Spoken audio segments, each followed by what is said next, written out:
Olá, meus irmãos e irmãs de Ideal Espírita, vocês amigos e amigas que nos acompanham aqui na página Estação da Luz Espírita, muitíssimo obrigado mesmo pela sua companhia. A nossa página Estação da Luz Espírita não tem fins lucrativos, o objetivo é a divulgação da doutrina espírita.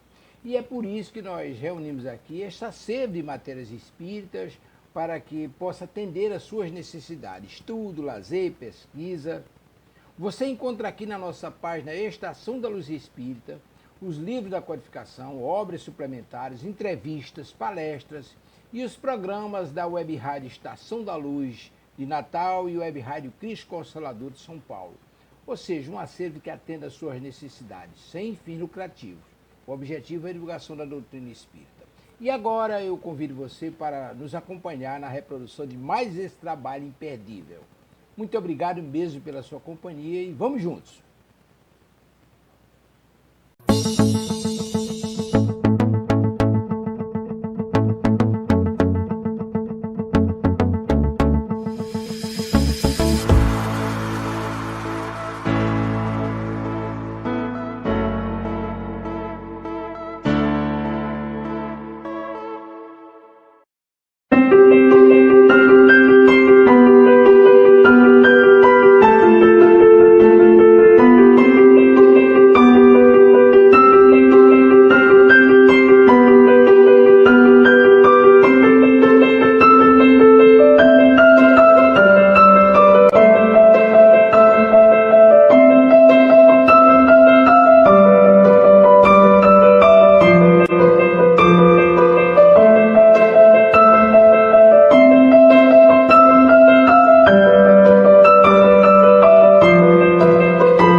Olá, amigos do Movimento Espírita do Brasil e de todo mundo.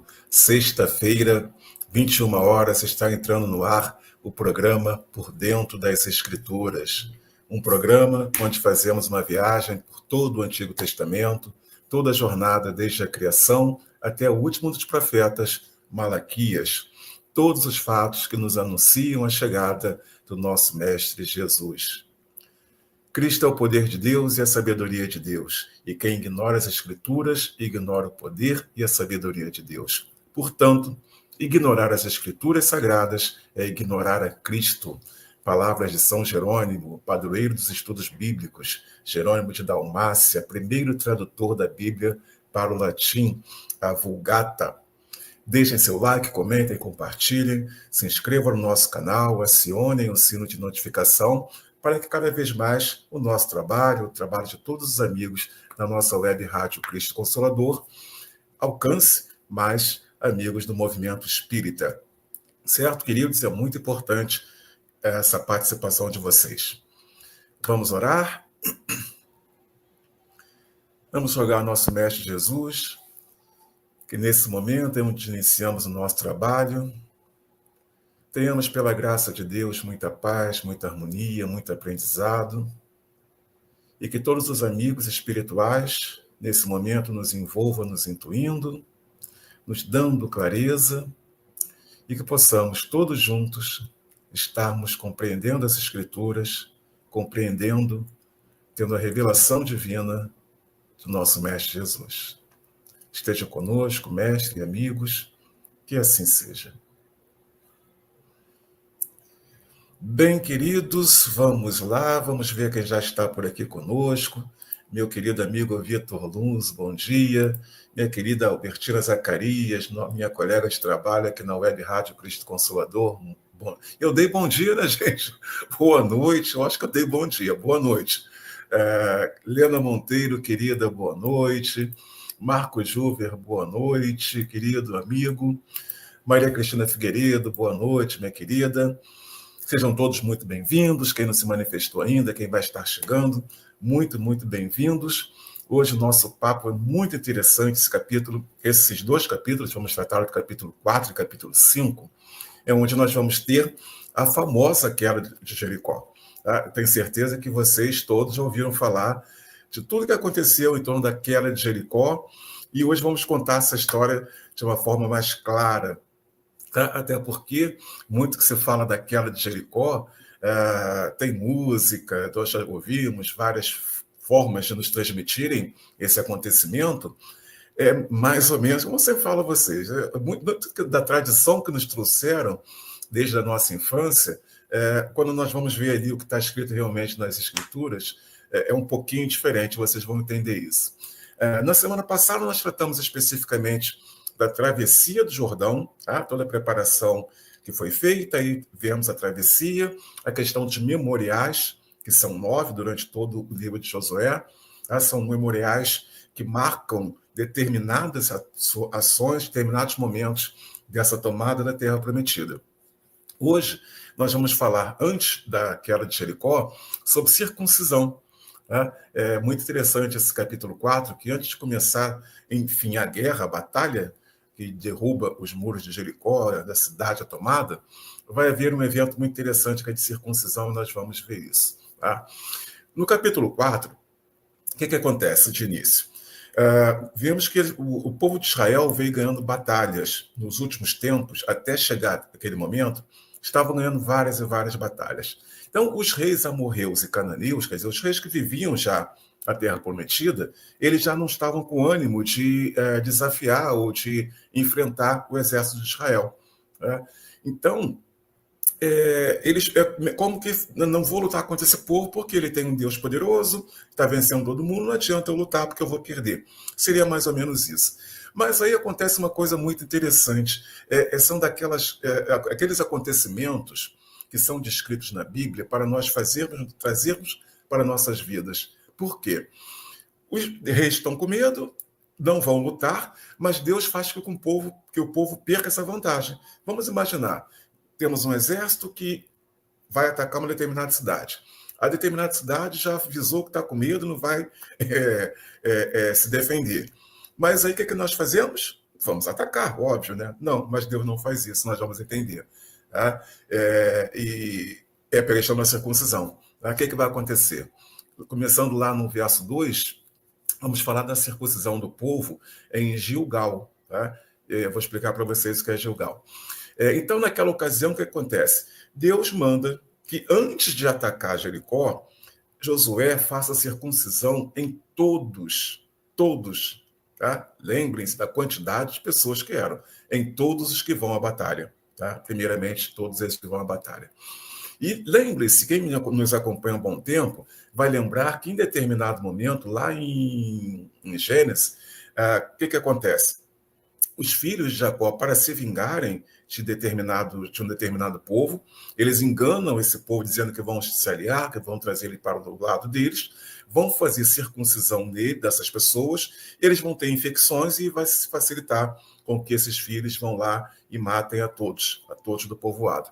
É o que acontece, porque a circuncisão, pensem numa coisa, hoje em dia, vai se fazer uma circuncisão numa criança, num menino judeu, desculpe, e vai ter aparelho, esterilização, asepsia, alguém preparado para fazer isso, enfim, tem todo um cuidado. E mesmo assim, acontecem infecções. Mas vejam bem, como era coisa muito, muito diferente, estamos na antiguidade, tá? Vamos lá. Naquela ocasião, então, Deus manda Josué circuncidar todo mundo. E diz para Josué, faça facas de pedra e circuncide os israelitas. Tá? Facas de pedra, gente, imaginem. Então, Josué faz isso, várias e várias facas de pedra, e faz essa circuncisão, onde foi chamado de Gibeat Aralote. Gibeat Aralote quer dizer Monte dos Prepúcios. Lembre-se da quantidade de pessoas. Sim, no barato, 500 mil pessoas sendo circuncidadas. Tá? Então, existe esse monte até os dias de hoje, tá? E foi feito isso para lembrar, né, a mesma coisa, lembrar o que aconteceu no Egito, lembrar a aliança com Deus, né? E essa questão da circuncisão, muitos podem pensar, ora, foi uma coisa que Deus criou para o povo de Israel. Não exatamente. A circuncisão, sim, mas o ato de ter alguma marca no corpo para ser identificado como um povo, isso já era comum há muito tempo. Tá? Isso não era uma coisa nova. É novo, foi a forma, porque seria naturalmente num lugar onde as pessoas não veem. E a ideia da marca é justamente isso. As pessoas fazem tatuagem, nós fazemos tatuagem para mostrar algum pensamento, alguma situação, enfim, mas à vista, né? Essa circuncisão não é esse caso. E o que aconteceu naturalmente? Muito provavelmente, aí entra-se nessa questão, né? Se aconteceu ou não, pela graça de Deus ou não, enfim, a questão de infecção. Quer dizer, naturalmente esse povo ficou um bom tempo sem poder fazer o ataque de forma normal. Então, o que acontece? Depois que toda a nação foi circuncidada, eles ficaram onde estavam, no acampamento, até se recuperarem.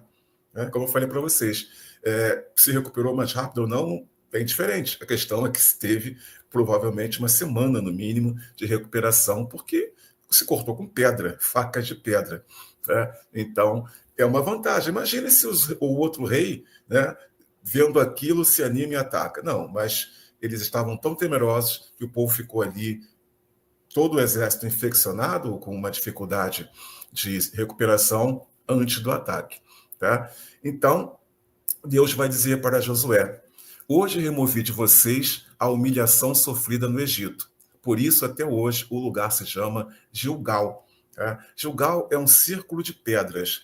Nesse lugar, que é chamado de Gilbeat Arelote, quer dizer, monte de prepúcio, 2 prepúcios, existe o que se chama um círculo de pedra, um Gilgal. Tá?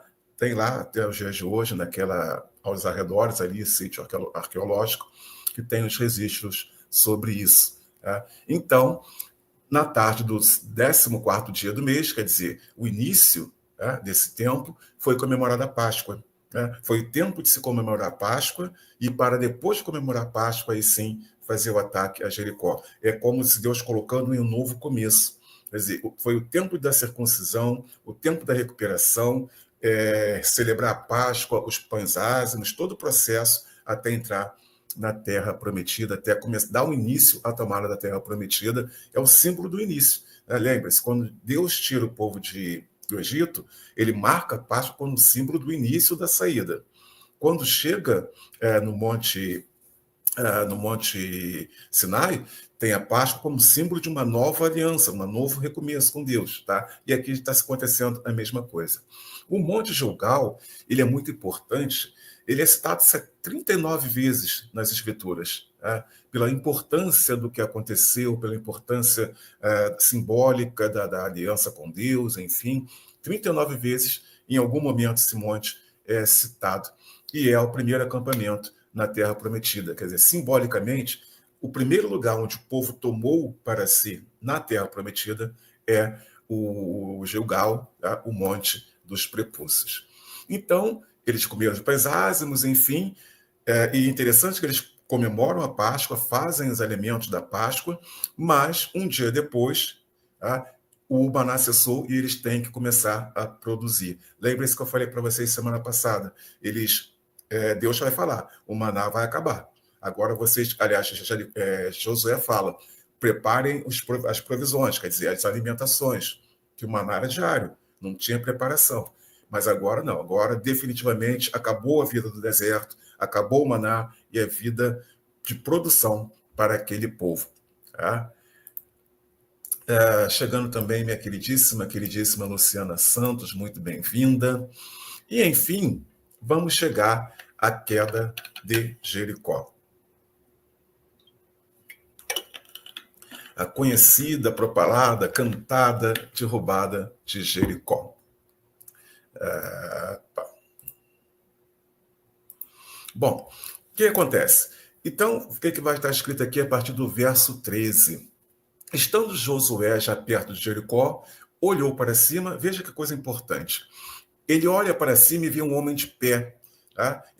São vários montes ali, um desses montes ali intermediário, de onde eles estavam, a Jericó, ele vê um monte com uma espada, um homem com uma espada.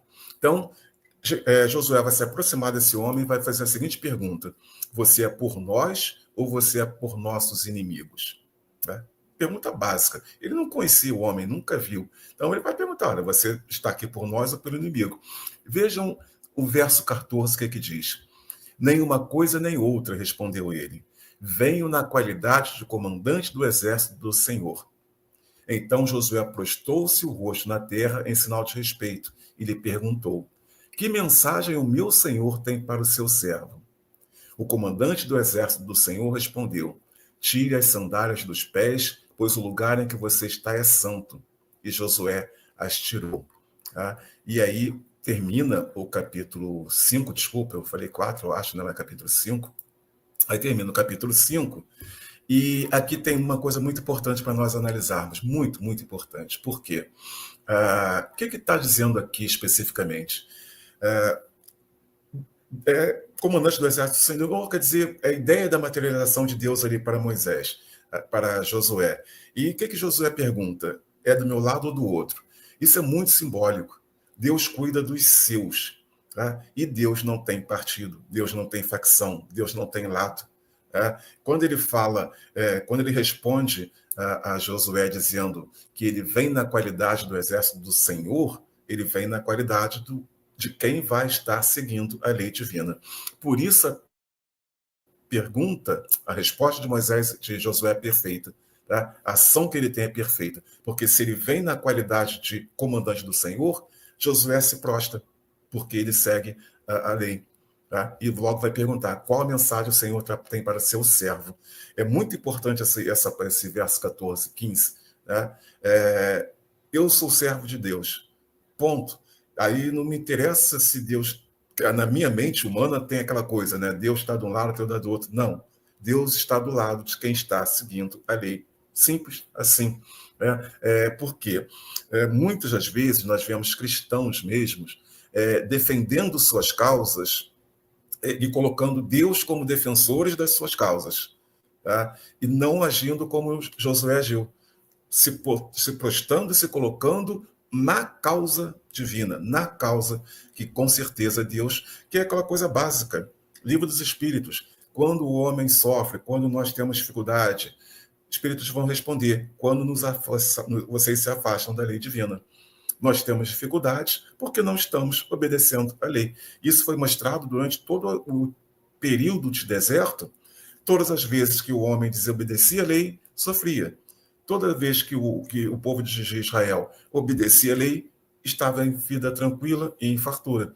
Então, é básico. Deus não tem lado, Deus não tem partido. Deus tem a sua lei absolutamente perfeita e cabe a cada um de nós seguir a sua lei. E acontece muito isso. Hoje em dia acontece isso de forma muito, muito, muito grande. As pessoas acreditam em Deus e acham que Deus tem que estar na sua causa. A causa humana, a causa ideológica, a causa filosófica, a causa religiosa, seja o que for. Né? E quando Josué deixa muito claro nessa passagem que Deus é por todos que estão na sua lei. Tá? E vejam bem, quando vai se iniciar aqui uma história, que agora um ponto muito importante para vocês entenderem, vamos abrir um grande parênteses aqui. Vai se iniciar uma história em que vocês vão ver que não é o povo que vence Jericó, é Deus que vence Jericó. Tá? Essa derrubada de Jericó, a tomada de Jericó foi por Deus. Vocês vão entender o porquê. Como falei para vocês, vamos abrir aqui um grande parênteses. A partir daqui, nós vamos ver, e por muito tempo, nós vamos ver um tipo de narrativa bem diferente, um pouco diferente do que nós vimos até agora. Por quê? A ideia é de quem conta essa história, não é de contar uma história cuidadosamente pesquisada, organizada, com detalhes. Não, não é. A ideia aqui de quem narra essa história e outras que vão vir é trazer para quem vai ler a mensagem teológica, a mensagem que é para ser apreciada, entendida, colocada no nosso pensamento e coração do que aconteceu. E, naturalmente, vão acontecer muitas hipérboles. O que quer dizer hipérbole? Exagero. Tá? Vocês viram, eu estava bebendo um pouco de água agora. Aí eu podia ter dito, nossa, beberia uma caixa d'água, beberia litros d'água, porque eu estou com muita sede. Isso é hipérbole, eu nunca vou beber uma caixa d'água, tá? Nunca vou beber, provavelmente eu vou beber litros de água. Mas isso eu não faço, mas é hipérbole. Nossa, estou com uma sede, estou com uma fome que comeria um boi. Né? Provavelmente vocês já ouviram isso. Então, a partir de agora, especificamente, vão surgir grandes heróis. Josué vai ser esse grande herói. Moisés não entrou nessa categoria porque a narrativa era outra. Mas agora não, vamos ver muitas narrativas de grandes heróis. Tá? As façanhas vão ser exageradas, muito grandes, tá? Por quê? Isso é parte da cultura hebraica da época, até os dias de hoje. Tá? Conversando com amigos já há bom tempo, os amigos de Deus falam, não, nós temos essa tendência a esse exagero, é da cultura. Tá? Então, tem essa visão que vocês vão perceber daqui para frente, desse exagero, dessa hipérbole, dessa construção de grandes heróis. Tá? Eu lembro de filmes sobre Josué, em que é mostrado Josué, um grande guerreiro, um grande general, um exército armado, com coletes, capacetes, espada. Gente, na realidade, esse povo que tomou Jericó era um escritor, um grande pesquisador. Ele diz que parecia mais um bando de fazendeiros fazendo uma invasão qualquer. Sabe? A ideia é que pega suas ferramentas e fazem ela de armas, acabou aquilo ali, dominou, e vai pegar as ferramentas para fazer ali o seu arado, a sua foice, seria isso. Tá? Por quê? Não existia o que se viu no cinema naquela época. Estamos na antiguidade ainda, tá, gente? Estamos na idade do bronze. Tá? É por isso que quando vocês vão ver, nós vimos lá anteriormente, esse povo dizendo que tinha medo dos adversários, é porque eles não eram armados. Eles não tinham espadas, eles não tinham coletes, não tinham capacetes, não tinham escudo, nada disso. Tá? O que nós vemos no cinema é liberdade poética da fantasia, enfim. Para vocês terem ideia, a primeira espada de metal é narrada na Bíblia em Davi. Vejam a distância de tempo. Aquela ideia de espada confeccionada para a batalha, tal, é tempo de Davi, já a transição para a Idade do Ferro. Como eu falei para vocês, a maioria era de ferramentas agrícolas. Tá? Não tinha capacete, não tinha grandes coisas, tá? Nada disso. Aí entra uma questão. Isso não tira a autoridade da Bíblia. Isso não tira a ideia de inerrância da Bíblia. Tá? Não quer dizer que as histórias não ocorreram. Tá? Elas ocorreram sim, mas exige toda essa proposta teológica de fazer uma mensagem teológica e ter toda essa questão do exagero. Tá? E além disso, essa história é contada, ela é escrita basicamente, quer dizer, escrita muito, muito tempo depois, mas contada ainda também já há muito tempo depois. Tá? E, como eu falei, não é alguém que estava um historiador, tá? Era alguém que queria registrar uma teologia.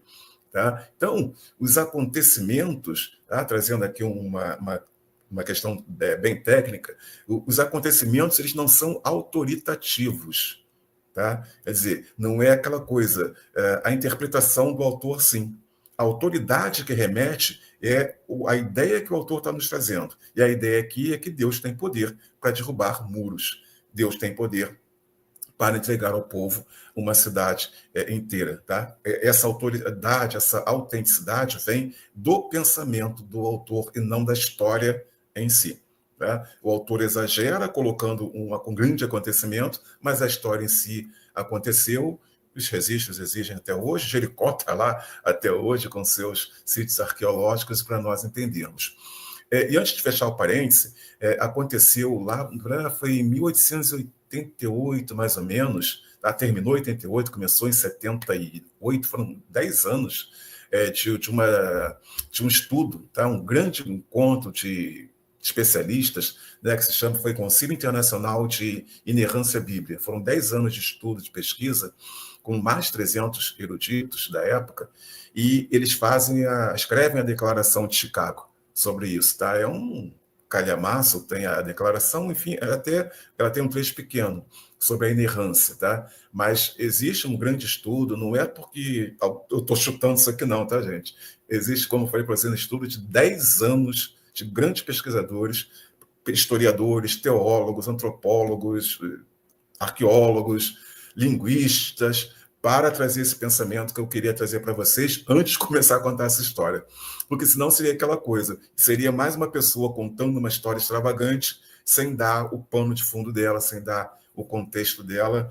Me respondam aí se ficou claro para vocês esse grande parênteses que eu fiz para a gente começar essa história, para ver se vocês entenderam isso, se ficou claro o que eu quero dizer. Por favor, ficaria muito contente se vocês colocassem se ficou claro esse parênteses que eu fiz, para nós continuarmos a contar essa história.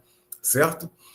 Bem, então chegamos finalmente a Josué capítulo 6, que vai contar esse grande fato, esse grande ato que foi a tomada de Jericó. O que acontece? Jericó está totalmente fechada. Lembre-se, os reis amorreus e cananeus estavam completamente temorosos. Tá? Ninguém entrava, ninguém saía da cidade. Mas veja bem o que vai acontecer. Meus amigos estão respondendo. Vitor Luz dizendo que ficou claro. Albertina Helena Monteiro dizendo que foi claro também. Muito obrigado, queridos. Eu quis trazer esse grande parêntese justamente para, como eu falei para vocês ao final, para não ficar aquela coisa de mais alguém contando uma história sem dar esse embasamento, esse referencial teórico, que eu acho muito importante para o nosso foco aqui, que é entender as Escrituras, tá? Que é ter base para seguir essa história até chegar a Jesus e entender muitas das coisas que acontecem ali. Liana está dizendo, esses parentes enriquecem. Isso aí, querida. Muito obrigado pelo comentário, para enriquecer o nosso conhecimento mesmo. Bom, então, Jericó está fechada. Por mais que o povo ficou ali se recuperando da circuncisão, Jericó está fechada, ninguém entrava, ninguém saía. Mas Deus fala com Josué, né, que vai entregar a ele, o rei e os homens na guerra, vai fazer com que ele vença a batalha. Mas vejam bem, Deus vai dizer o seguinte, lá no verso 3. Marche uma vez ao redor da cidade com todos os homens armados. Faça isso durante 6 dias. 7 sacerdotes levarão cada um uma trombeta de chifre de carneiro à frente da arca. No 7º dia, marchem todos 7 vezes ao redor da cidade, e os sacerdotes toquem as trombetas. Quando as trombetas soarem um longo toque, todo o povo dará um forte grito. O muro da cidade cairá e o povo atacará, cada um do lugar que estiver. Tá? Aqui é bem interessante porque, primeiro, a lembrança do número 7, símbolo de perfeição. Sempre vai ter o símbolo número 7 como perfeição, desde Gênesis, da criação, e por vários momentos vamos ter esse símbolo, essa ideia do 7 como símbolo da perfeição. Tá? Então, o que Deus manda Josué fazer? Junte o povo, todo mundo armado, como eu falei para vocês. Não tinha capacete, não tinha escudo, não tinha grande, não. Era o que tinha na mão. Simples assim. Então, rodeie a cidade 6 dias, pare. 6 dias, pare no 7º dia, 7 voltas, os chifres de carneiro, tá? Enfim. O que vai fazer? Josué vai falar isso tudo para o povo, vai se colocar as trombetas, vai se colocar a arca, vai fazer tudo como quando Deus mandou, tá? E eles tocavam trombetas. Mas Josué deu uma ordem ao povo, tá? Não deem brado de guerra, não levantem a voz, não digam uma palavra até o dia que o ordenar. Então vocês gritarão. Tá? E assim foi feito. Quer dizer, imaginem a questão psicológica disso aqui. Tá? É uma grande estratagema, né, que Deus colocou aqui de batalha psicológica. Por quê? Vejam bem, eles já estavam com medo, quem estava dentro da cidade de Jericó. E o povo está ali rodeando 6 dias sem dar uma palavra. Dando a volta pela cidade, voltava. Dando a volta na cidade, voltava. Tá? Quer dizer, esse sítio, essa espécie de sítio, tá? Muitas vezes se fará que Jericó foi sitiada. Mais ou menos, porque eles não saíam. Tá? Eles podiam ter fugido antes, por exemplo. Tá? E o povo também não sitiou, o povo rodeava e voltava. Tá? No 7º dia, ele fez isso 7 vezes. Então, no 7º dia, Quando iniciou a manhã, marcharam da mesma maneira 7 vezes ao redor da cidade, e foi apenas nesse dia que rodearam 7 vezes. Na sétima, quando os sacerdotes deram um toque de trombeta, Josué ordenou ao povo: gritem, o Senhor entregou a cidade a vocês.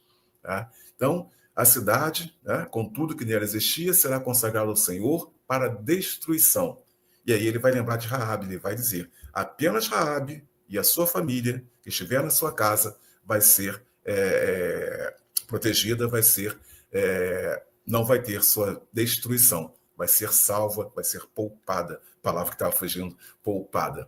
Tá? E ele vai dizer: fiquem com as coisas consagradas, não se possuam de nenhuma delas, porque vão trazer desgraça. Toda prata, todo ouro, todo utensílio de bronze e ferro serão sagrados e pertencem ao Senhor e deverão ser levados para seu tesouro.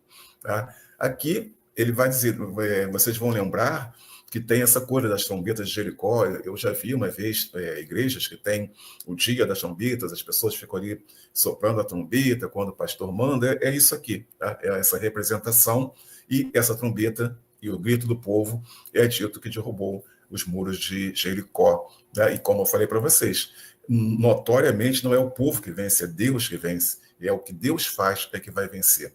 Aqui outro parênteses interessante, por quê?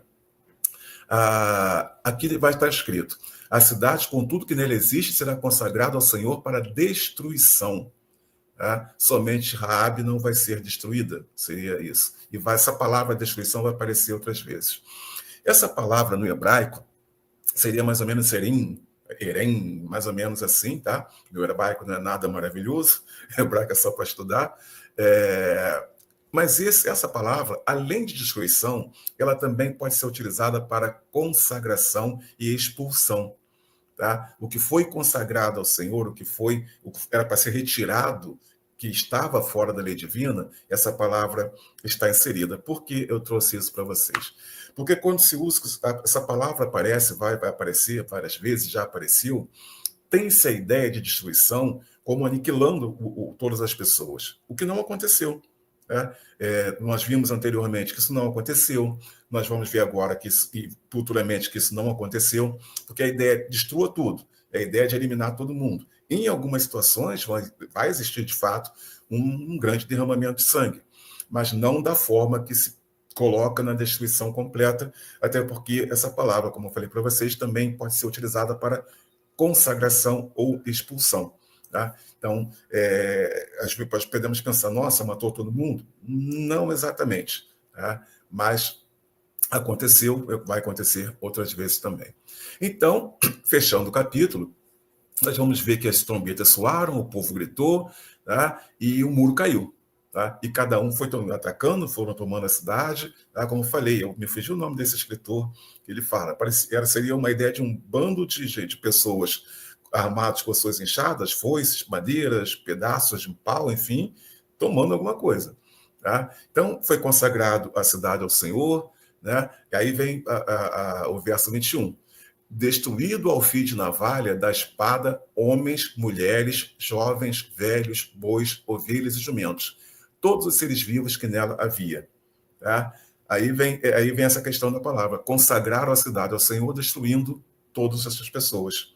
Tá? E aí é questão de analisar, de pensar exatamente no sentido que está isso aqui. E Josué vai falar com os homens, dos espiões que combinaram com Raabe, tá? E aí tem a proteção para Raabe, e conforme foi prometido. E encerrando, vai estar aqui: depois incendiaram a cidade inteira e tudo que nela havia, mas entregaram a prata, o ouro, os utensílios de bronze e ferro ao tesouro do santuário do Senhor. E Josué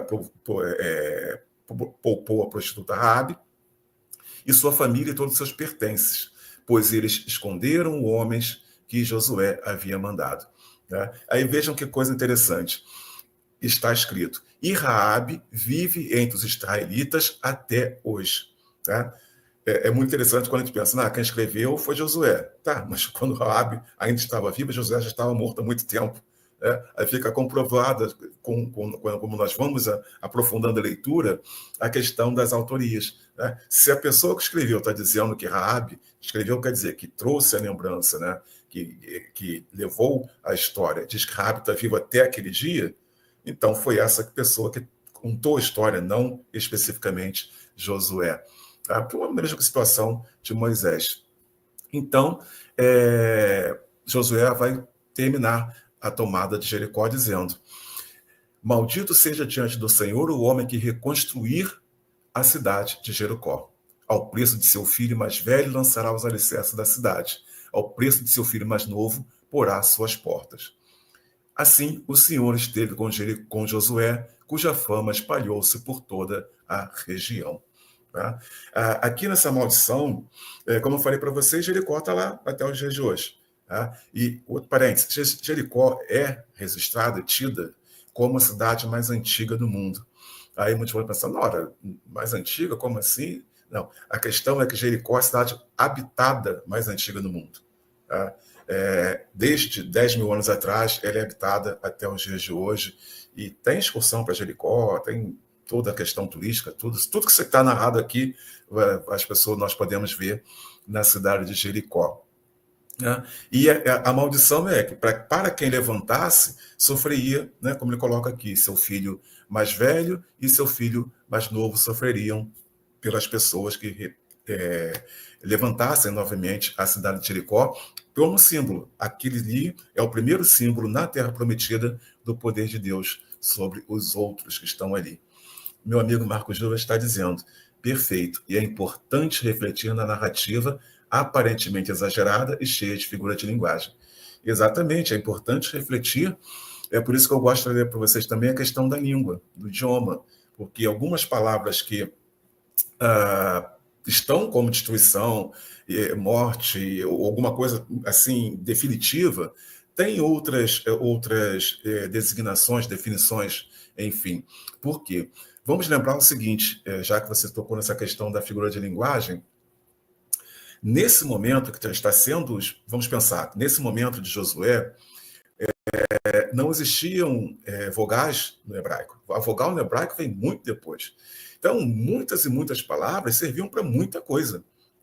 Mesmo no tempo que foi escrito pela primeira vez esse texto, vamos pensar nisso, provavelmente ainda não existiam vogais. Agora me fugiu, mas eu vou até anotar aqui. Eu falei isso lá no primeiro programa, se não me falha a memória. Eu vou lembrar e vou colocar para vocês semana que vem, quando essa questão da língua. Mas é muito tempo depois, tá, desses eventos. Então é importante pensar realmente nisso, refletir no exagero e refletir na questão das figuras de linguagem e do próprio idioma, da própria língua. Tá? Então, aqui é uma grande mensagem, mais uma vez, é uma grande mensagem teológica. Como eu falei para vocês, a ideia aqui não é narrar um fato histórico. Por exemplo, no meu caso, eu tenho formação em história. Para contar essa história para vocês, eu vou sentar, estudar, pesquisar, conferir, ver língua, enfim, toda essa coisa que sabemos que tem que ser feitas.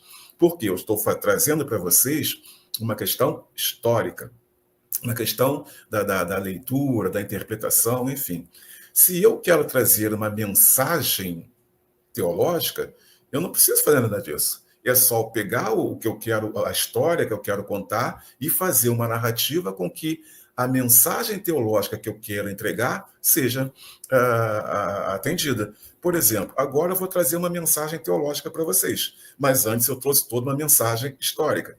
Agora eu vou falar de teologia, que é muito importante nessa queda do muro de Jericó, 3 coisas. Né? A obediência à lei de Deus. Né? Vejam bem, Deus deixou todo mundo com medo, Deus fez que todo mundo ficasse ali em recuperação antes de atacar, Deus dá as ordens, Deus entrega a Josué a ideia de que ele é o Senhor do exército de Deus, aquele anjo, espírito, seja o que for a ideia que nós possamos colocar, é alguém enviado por Deus. E esse alguém enviado por Deus não tem lado, não tem partido. Nós temos que estar na presença de Deus de forma absolutamente humilde. A humildade dependente que Jesus vai falar quando ele fala das crianças, por exemplo. Ele deixa claro, nós precisamos ter essa humildade dependente da presença de Deus. Segunda coisa, silenciar nos planos de Deus. Os planos de Deus, eu aprendi isso a duras penas, com certeza muitos de vocês também vão lembrar disso. aprendi a duras penas que o plano de Deus é para ser seguido, não é para eu ficar discutindo, ponderando, não. Se eu percebo que Deus está me colocando num caminho, tem um plano, através dos espíritos, através da intuição, através de minha mediunidade, enfim, eu tenho que silenciar dentro de mim e obedecer e exteriorizar isso. Eu não tenho que falar para o meu vizinho que Deus está agindo na minha vida, mas na dele não. Tá? São coisas diferentes. E, por último, obediência. Obediência sempre à lei divina. Isso nós estamos vendo o tempo todo no deserto. Nós estamos vendo agora, nós vamos ver por muitas histórias a fundamental condição de ser obediente a leis divinas. Certo, queridos? Esse trechinho que eu fiz agora é a mensagem teológica. Não precisa de nenhuma referência histórica. É o que eu peguei da mensagem desse texto e, teologicamente, eu trouxe essa mensagem a vocês. Entenderam a diferença? Mesma coisa, coloca aí, por favor, se vocês entenderam a diferença da mensagem histórica para a mensagem teológica. Até esse ponto aqui, estou falando de história e vocês percebem que, eventualmente, eu dou uma paradinha e trago uma mensagem teológica. Tá? Quando eu falo mensagem teológica, tá? Não é uma ideia de falar de Deus ou de falar de religião, não. Mensagem teológica, por exemplo, quando eu vou fazer uma palestra no meu centro, qual é a atividade, e faço uma interpretação de uma passagem do Livro dos Espíritos, uma passagem de um livro espírita, de um tema, e eu estou ali trazendo uma mensagem teológica. Tá? Não é algo que é específico, não. É um pensamento. Tá? Marco Juba dizendo que está entendido plenamente, que bom. Meu amigo Vitor Nunes também, dizendo que está bem entendido. Então, visto que está bem entendido, terminamos nosso capítulo 5 e 6, nosso programa de hoje, que eu considero bem importante. Nós termos isso, por isso que eu esperei, eu pensei isso lá no primeiro dia, que eu falei para vocês que vou fazer um apanhado de tudo, tá? Mas eu falei, não, vou começar a falar especificamente sobre esse assunto quando isso começar, para ficar bem fresca na nossa mente essa questão dos exageros, da hipérbole, da mensagem que vai ser passada, porque vamos ver muita coisa pior, muita coisa muito pior. Pior no sentido do exagero. Minha querida Albertina está dizendo, toda mensagem teológica baseada na mensagem histórica. Sim, basicamente sim. Por quê? Vitor Luz está dizendo, obrigado a você, querido. Albertina respondendo a você, querida, toda mensagem teológica é baseada em mensagem histórica, sim. Por quê? A mensagem teológica, ela vem, por exemplo, eu estudo Paulo de Tarso, tem projetos de pesquisa sobre Paulo de Tarso, então eu estudo o que Paulo de Tarso escreveu, e a partir daí eu entendo essa teologia e faço essa mensagem. Eu vou fazer uma palestra sobre Paulo de Tarso, ou sobre uma passagem das cartas, eu trago essa teologia a partir do estudo das cartas. Aí tem que, naturalmente, entrar a mensagem histórica. E todas as teologias, ela tem um fundo histórico. Tá? Nós temos várias e várias teologias, tem fundo histórico e social. Tá? Social também, por exemplo. Teologia, uma que é muito conhecida hoje em dia, teologia da prosperidade, que alguns irmãos protestantes têm. É uma questão muito social, que é a ideia de hoje em dia, de prosperar, de trabalho, enfim. Uma que ficou muito famosa também, teologia fugiu, que era do Leonardo Boff, era teologia da libertação. Tá? Através de um contexto histórico, social, se cria uma teologia. É exatamente isso, querida. Muito obrigado pela pergunta, porque é muito pertinente. Às vezes a gente fala de teologia, as pessoas pensam que é Deus. Não, teologia é muito mais amplo. Muita pesquisa histórica para você formular teologias. Tá? É entender historicamente, socialmente, o mundo, o momento, as questões naturais, até a economia, por exemplo. A teologia da prosperidade, ela trata de economia. Né? Não é nada de outro mundo, não. Teologia é um estudo histórico, social, arqueológico, enfim, que nos faz trazer essas ideias, esses conceitos. Certo, queridos? Muito, muito, muito obrigado por vocês estarem comigo hoje. Muito obrigado mesmo. por vocês estarem comigo hoje nessa conversa, nesse bate-papo, nesse estudo. Foi muito importante, especialmente hoje. Meu amigo Vitor Luz, Albertina Zacarias, Lena Monteiro, Marco Juver, Maria Cristina, queridíssima Luciana Santos, Lena já falei, todo mundo já falei, acho que sim. Lena está dizendo muito obrigado, Marco Juver também agradecendo, Maria Cristina disse que ficou bem entendido, que bom. Muito obrigado a todos vocês que estão aqui e se manifestaram. Muito obrigado a todos que estão por aqui, mas estão tímidos. Muito obrigado a quem vai vir posteriormente. Muito, muito obrigado. E que a graça do nosso Senhor Jesus esteja sempre com todos nós. Amém.